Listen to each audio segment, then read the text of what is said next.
For my creative project, I decided to focus on the Spanish Tragedy by Thomas Kidd, more specifically costuming, and I decided to make a gown for Bel-Imperia. I thought she was a perfect character because she is a really interesting character and she's very dramatic. I was mainly inspired by portraits, so the top left is Queen Elizabeth I and the other three are portraits of Spanish princesses. I really was inspired by the colors and also the cut, and what I ended up doing was picking a pattern that was made to look like an Elizabethan gown. Here is the bodice.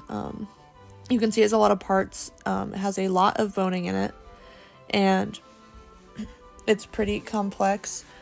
I did make some changes to the pattern, one of those being the skirt. So if you look up in that top right there, that giant piece, that is the skirt. It originally was an underskirt and an overskirt, but I decided to just make it one skirt with the panel sewn in so it looks like there's two skirts because I thought it would be much more practical. So that's the panel fabric. I was able to thrift that and I thought it was super pretty. This fabric is what makes up the majority of the dress. I thought it was nice because it's like interesting textured but not too much. Here's a trim I used. And how I decided what fabrics to use, more mostly based on my color palette. I wanted to do gold and red because I thought gold was a great color for representing the aristocracy, and red worked really well because I thought it just fit her character because she's very dramatic and vengeful, and red is like a loud color, I suppose. And this fabric I also thrifted for the sleeves. Here's me showing off the thread.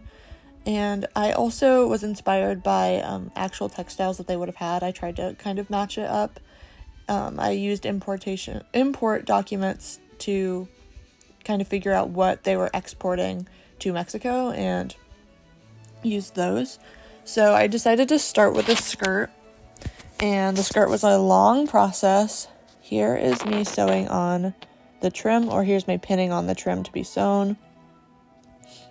I thought it looked super pretty with that gold, and this pattern uses a really interesting method for gathering, and that is you sew on this piece of fabric all the way across it with squares, and it calls for the exact square measurement, and every 2 squares you make a stitch, and so you know that your gathers are going to be perfectly exactly stitched at the lengths you want them, which was a super efficient way, but also a very difficult process because I'm not good at hand sewing.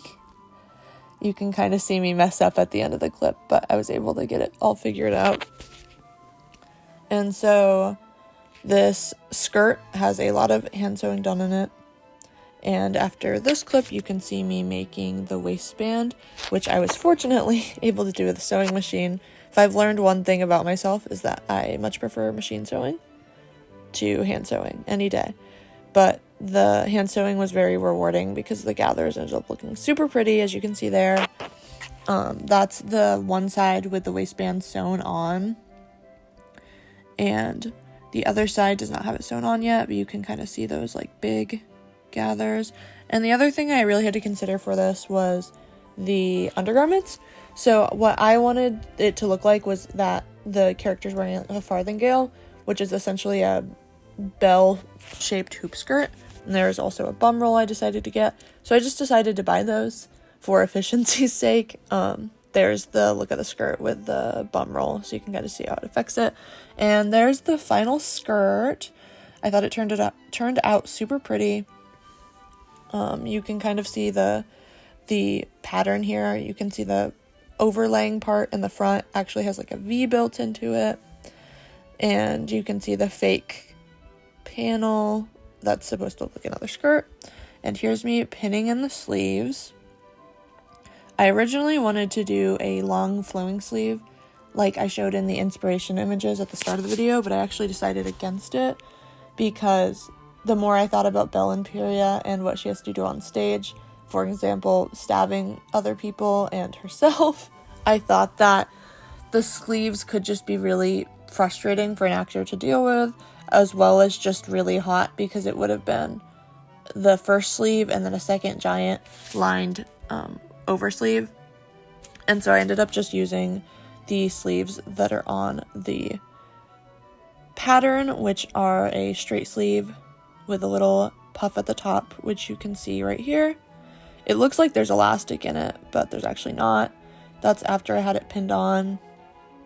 You can kind of see all the textures coming together now. And here's the other big change I made is I changed the front to a V.